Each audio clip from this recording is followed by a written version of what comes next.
Assalamualaikum warahmatullahi wabarakatuh. Perkenalkan, saya Ulfa Harizki dari Prodi Ilmu Pemerintahan Fakultas Ilmu Sosial dan Ilmu Politik Universitas Muhammadiyah Tangerang, kelas A malam ya, semester 3. Kali ini saya mendapat tugas dari Bapak Lukman untuk menerangkan presentasi menerangkan tentang Mukadimah Anggaran Dasar Muhammadiyah atau MADM.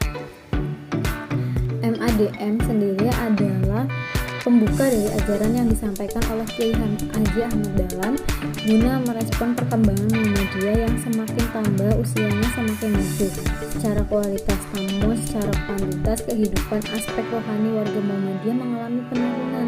Kajian-kajian yang dilakukan oleh pimpinan pusat dan ranting pun tidak mendapat respon positif dari masyarakat, yang pada akhirnya mereka meninggalkan kegiatan kajian rohani dan lari mengejar cita-cita pribadinya yang lambat laun ajaran Islam yang ada di dalam Al-Quran dan As-Sunnah, atau meninggalkan ajaran Islam yang ada di dalam Al-Quran dan As-Sunnah Mukadimah. Terus melihat akibat dan kondisi seperti itu, Kiai Bagus Hadikusumo, tokoh Muhammadiyah, berkewajiban memberikan penyelamatan terhadap keadaan masyarakat yang secara rohani mengalami krisis, sehingga diperlukan nasihat yang mendorong seseorang untuk melakukan kebaikan, tentunya dengan paham agama yang diyakini oleh Muhammadiyah, antara lain akidah, ibadah, akhlak, dan muamalah duniawi. Sejarah penyusunan Mukadimah Anggaran Dasar Muhammadiyah atau MADM, yaitu Mukadimah Anggaran Dasar Muhammadiyah adalah sebuah hasil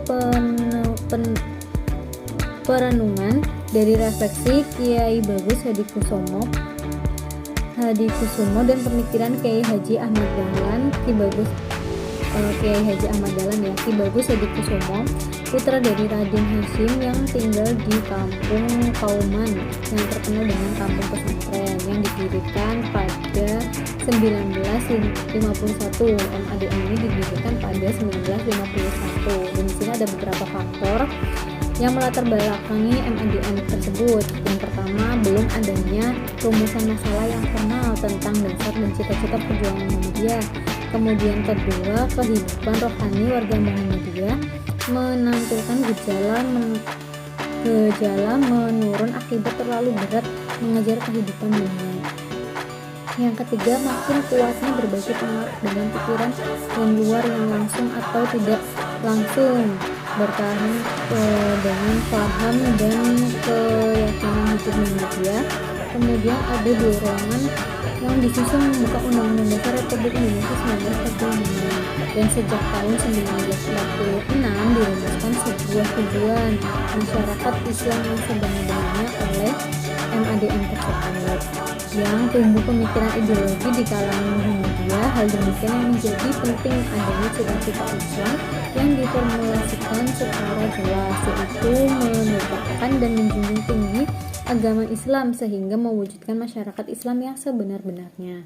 Hakikat dan fungsi Muhammadiyah Anggaran Dasar, yaitu Hakikat Muhammadiyah Anggaran Dasar atau MADM ini merupakan kesimpulan dari perintah dari ajaran Al-Quran dan Sunnah tentang pengabdian manusia kepada Allah Subhanahu wa Ta'ala, amal dan perjuangan bagi setiap muslim yang sadar akan kedudukan selaku hamba dan khalifah di muka bumi, sedangkan fungsi adalah sebagai jiwa nafas organisasi yang harus dijadikan sebuah asas dan pusat tujuan perjuangan Muhammadiyah, yang Allah memilih manusia sebagai khalifah atau pemimpin mampu memimpin dirinya, masyarakat, dan lingkungannya, sebagai dilansir dalam firman-Nya, yaitu surat Al-Baqarah ayat 30, yang artinya, dan ketika Tuhan berkata kepada malaikat, sesungguhnya aku menjadikan manusia khalifah di bumi, mereka berkata, apakah mengapa menjadikan orang yang berbuat kerusakan dan menumpahkan darah di bumi, sedangkan kami bertasbih dengan memuji kepadamu dan mensucikan kepadamu? Ia menjawab, sesungguhnya aku lebih tahu terhadap apa yang kamu tidak tahu.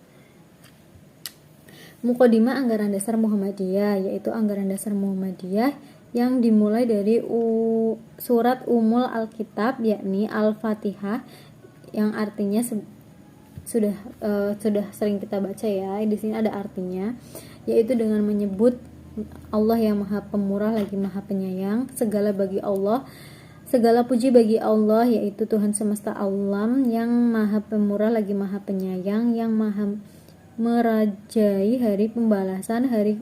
Hanya kepadamu kami menyembah dan hanya kepadamulah kami memohon pertolongan. Tundukkanlah kepada kami jalan yang lurus, yaitu jalan orang-orang yang Engkau beri nikmat, dan jalan orang-orang yang dibenci, dan bukan jalan orang-orang yang dibenci, bukan pula jalan orang-orang yang sesat.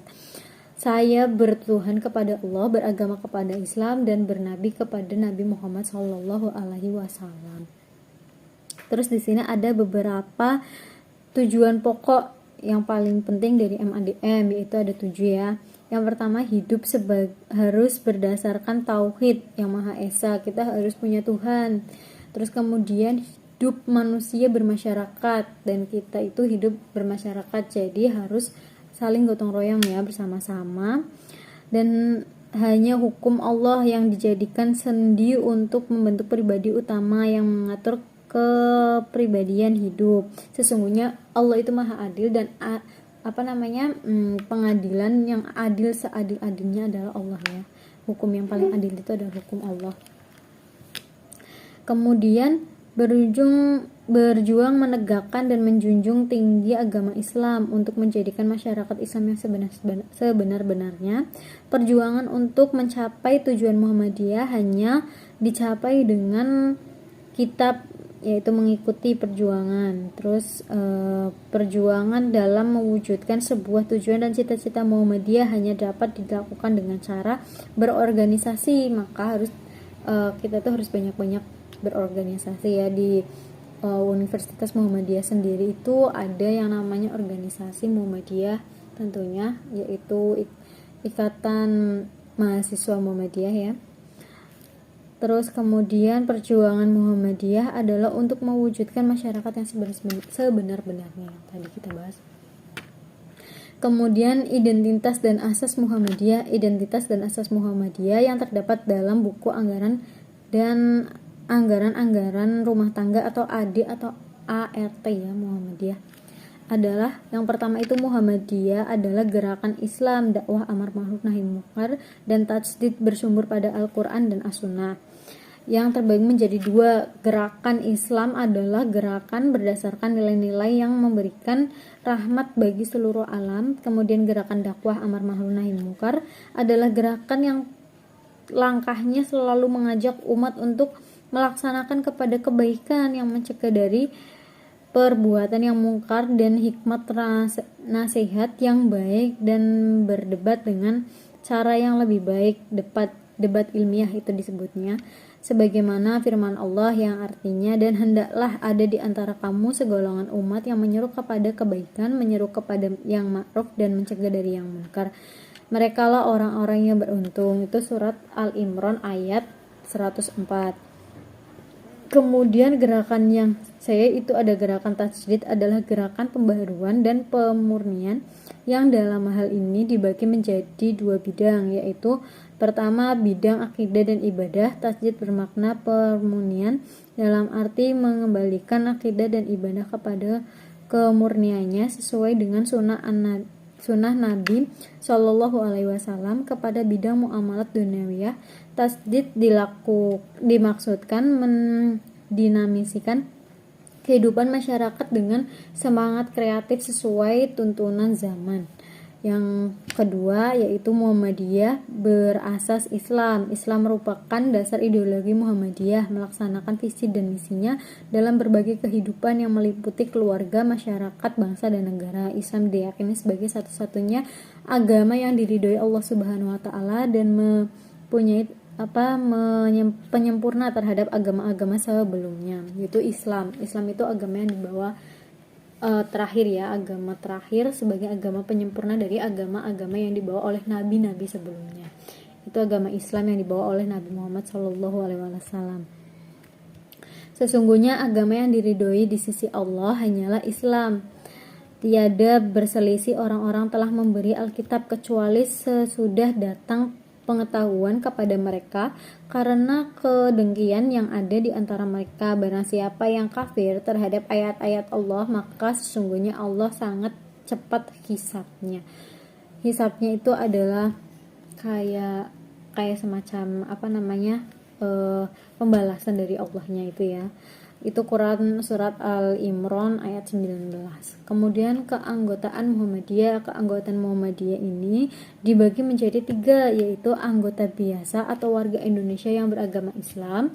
Kemudian ada anggota luar biasa, adalah anggota yang bukan warga negara Indonesia, kayak misal turis dia tinggal di Indonesia, itu namanya anggota yang luar biasa, tapi mereka tergabung dalam anggota luar biasa. Kemudian ada anggota kehormatan, ialah perorangan beragama Islam yang berjasa terhadap Muhammadiyah dan atau karena kewajiban dan keahlian bersedia untuk membantu Muhammadiyah.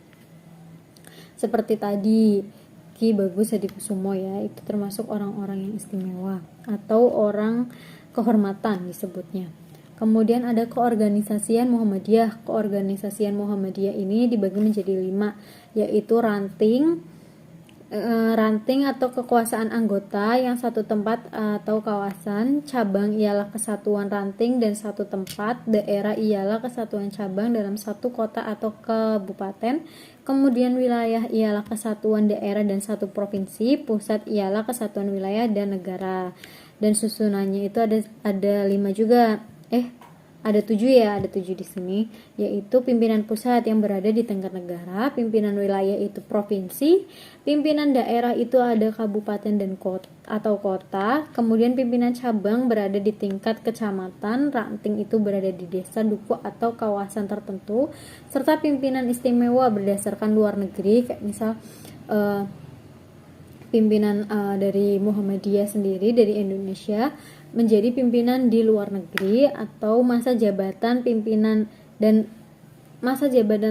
ini masing-masing adalah 5 tahun ya. Mungkin sekian saja presentasi dari saya. Kalau kurang lebihnya saya mohon maaf. Apabila ada kekurangan itu datangnya dari saya, dan apabila ada kelebihan itu datangnya dari Allah Subhanahu wa taala. Terima kasih. Wassalamualaikum warahmatullahi wabarakatuh.